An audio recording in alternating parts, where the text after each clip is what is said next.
What's up there, Workforce? Chris here with Work to Game, and it's time for another compilation kind of whatever of all of the Mediator interview questions. Now, just like the first one I did of these on the battle system, what I'm going to be doing here is I've actually gone out and watched so many of the interviews.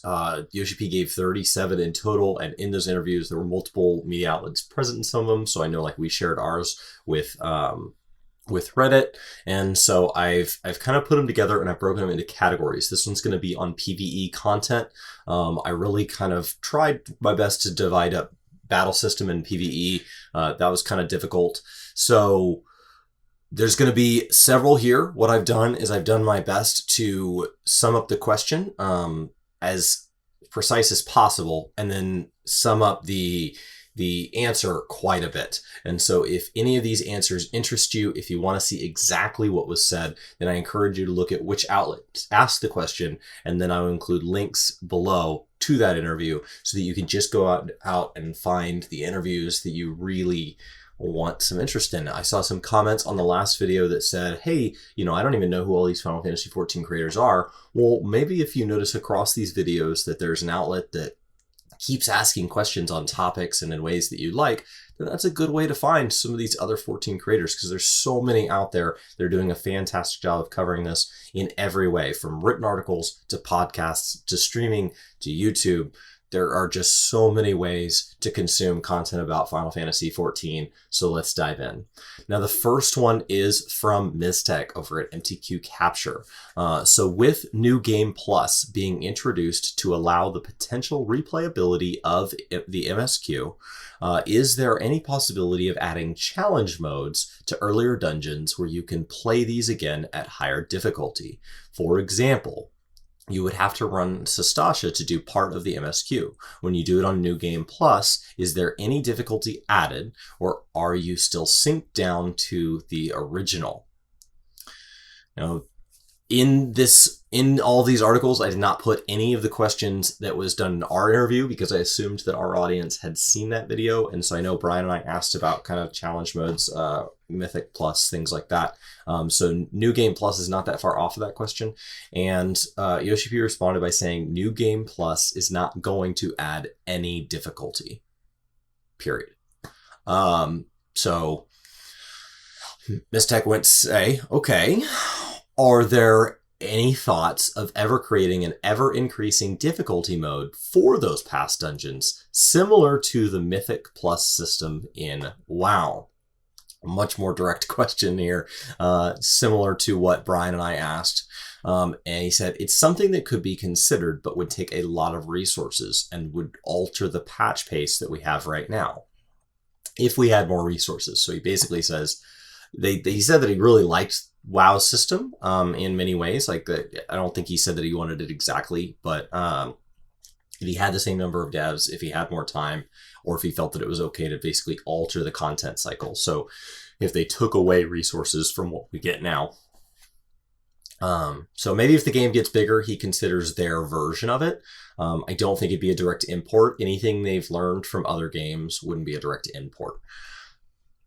So Mistech, a third time. I cannot believe how many questions she was able to get in 45 minutes. Is there ever any possibility of ever offering higher difficulty 24-man content, either extreme or savage difficulty? And he says, well, when people did Baldesian Arsenal and people liked it, we've now looked at content even larger than 24 people. So I didn't really feel that his answer directly answered the question. And so I don't know if that was lost in translation or it's just not the question he wanted to answer. But it sounded like, we like the idea of drawing people into big content. It didn't sound like difficulty is going to be the way they do it, just doing more content. Baldesian Arsenal's 7 groups.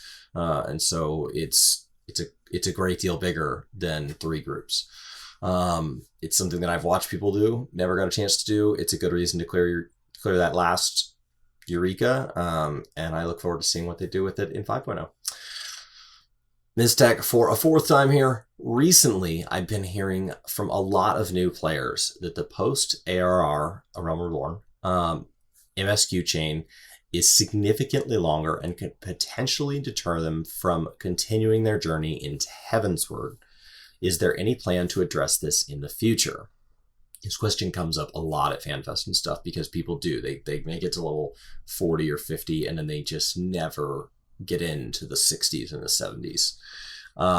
We would love to adjust it and reset it, but at the best and optimal time. This answer was a great deal longer than this, so if that one interests you in particular, Mistech's interview would be one to go watch. Basically, like, he feels that it would require a pretty drastic change. So she said, are there any plans to introduce a challenge mode or arena style encounter for each job similar to the Masked Carnival for Blue Mage? We will be adding Blue Mage content in Shadowbringers. No plan for adding it to that many jobs. He actually kind of laughed at this one and was like, are you trying to kill me? And so, you know, in that vein, now we've talked about PvE and I'm just going in order. And so you'll notice the same creators showing up. And so Very Merry said, are we ever going to get a PSO2 crossover? This is something I talked about with Brian the other day.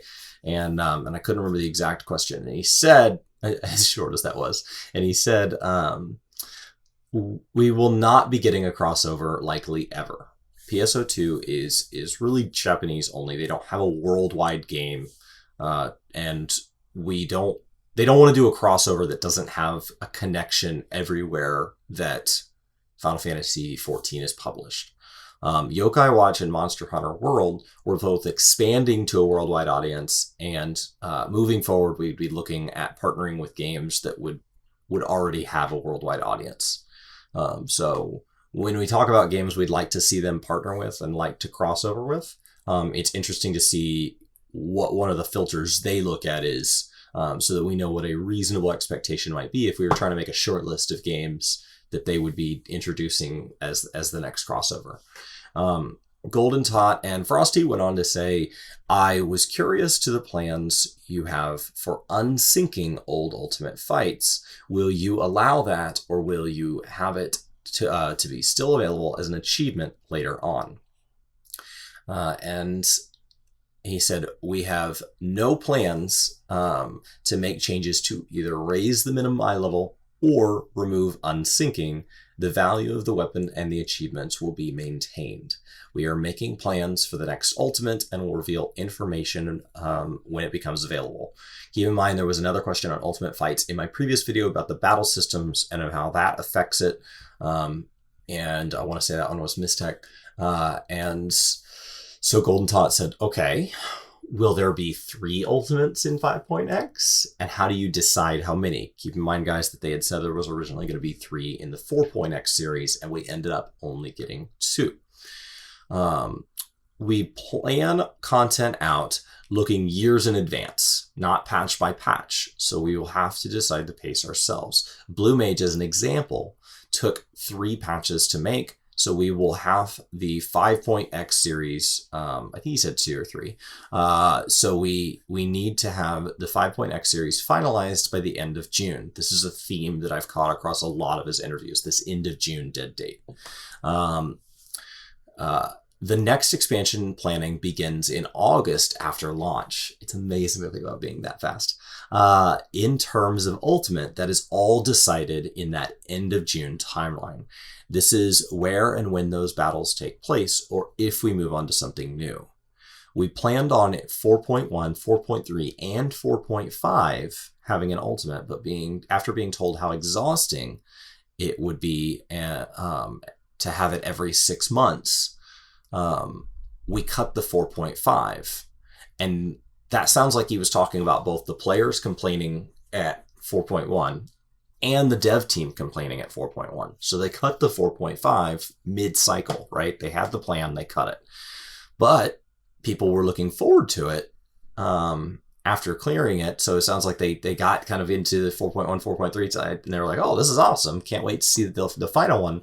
But they had already cut it, and they'd already shifted those resources and the focus internally over to projects within Shadowbringers and to Baldesian Arsenal.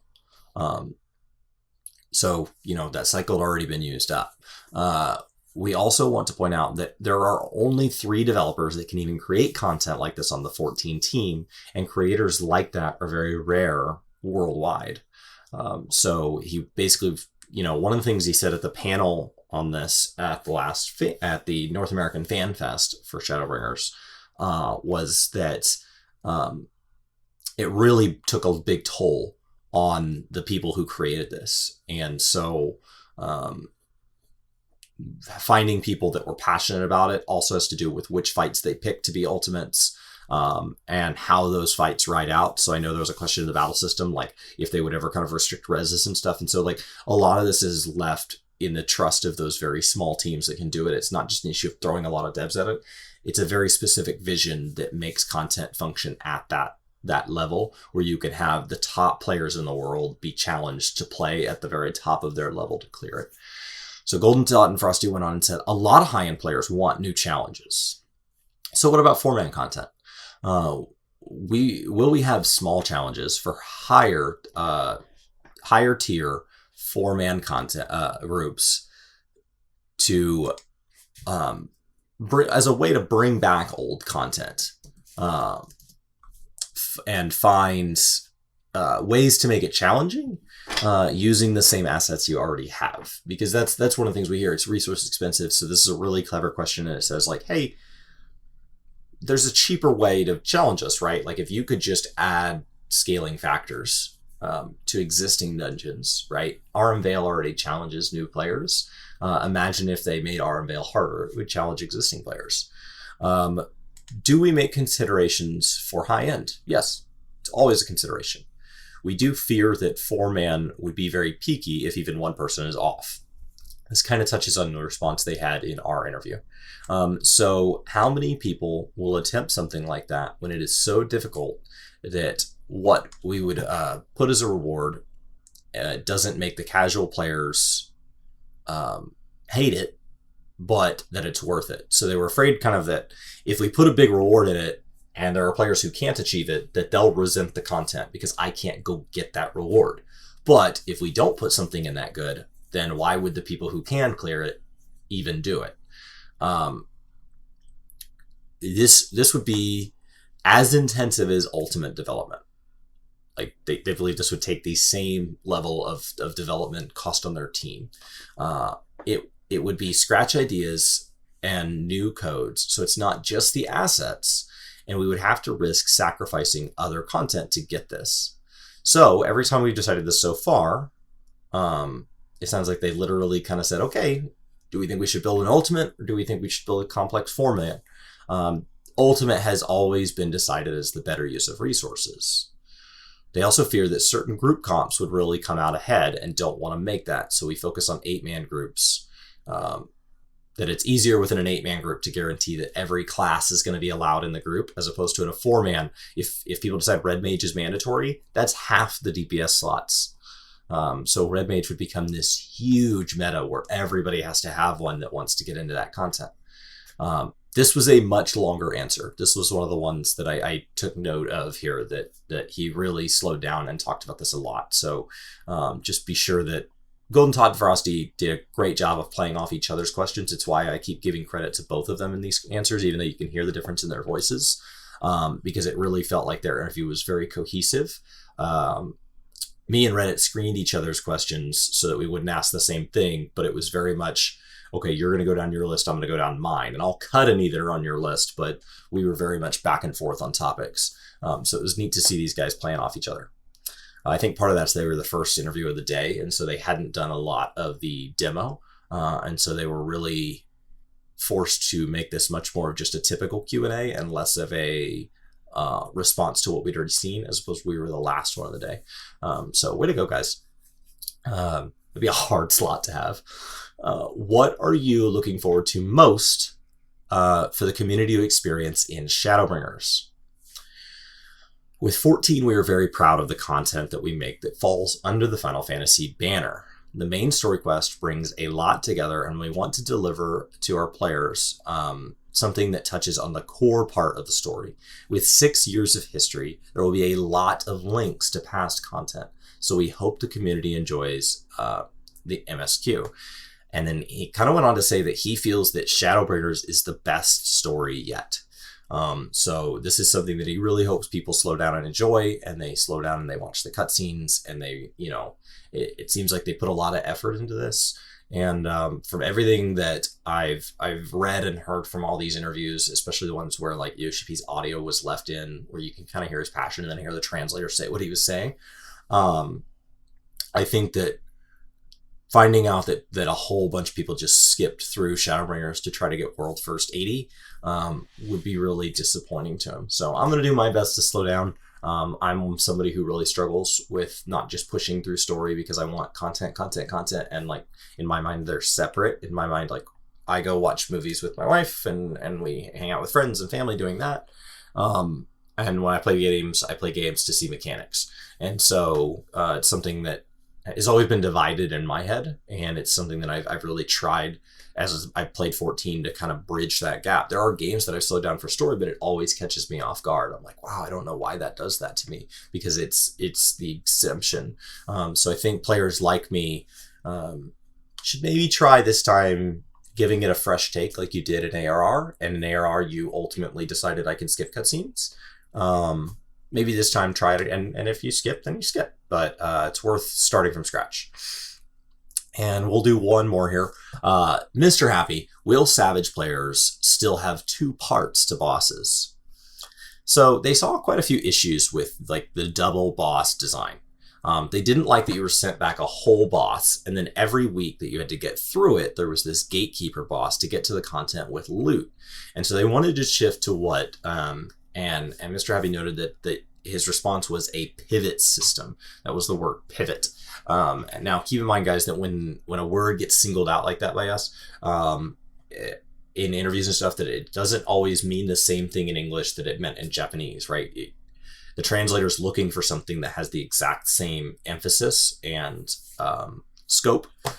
So you know, what he means by pivot will become really important when we see the content, because if that word gets used again, we'll then better understand, okay, I understand what you're trying to say here. And now when you say pivot system, I can really hone in on, okay, this is where he's going with that. So just keep in mind, when they spend a lot of time on one word, treat that like it's a vocabulary word that you don't know. Ignore the Webster definition of pivot. And as we hone in on the new Savage fights, you want to keep that in mind for future interviews and things like that, that when they say pivot, that's what we're talking about. He pointed to examples of, like, Happy pointed out examples of specific Savage fights where he was kind of guessing what they meant by this, but it doesn't really seem like this was elaborated on. It didn't really feel like I got a clean answer on exactly what this looks like. Just that they know that Savage fights are doing a lot well, but that there's something about the way when you get past it and you feel good, and then you get through the next part and you wipe, that you have to go so far back. They don't like that. They want there to be, so I don't know if that's a point where like the way checkpoints function is different or something like that. But it would be neat to see Savage progression not be so geared. Sometimes it feels like world first progression is also partially geared about around the resilience of the group to actually just push through that first phase over and over. Because if you get through the first phase on luck and then you wipe, kind of screws you. So I can understand that frustration. Now, guys, this was just the PvE stuff. So I still have a lot more interviews here that are categorized into everything from battle system, which I know is at least one more video, technical and UI systems, relic grind, PvP. I mean, there's so many of these, and I'm going to be doing my best to divide them into 10 to 20 minute videos. This one ran a little on the longer side of what I'm aiming for, but my plan is to do this so that you guys can kind of hear a whole theme. Hearing kind of how they divide up content pace, I really felt showed up in this one. I really felt that it talked a little bit about how they divide resources. And it's not that we're not considering all these different directions for PvE to go. It's that when you put them all together, it's very expensive resources wise. And so we have to make choices. And so it's not that we don't want a Mythic Plus system. It's not that we don't want New Game Plus to offer a more challenging mode. It's not that we don't want to think about Ultimates and Savage.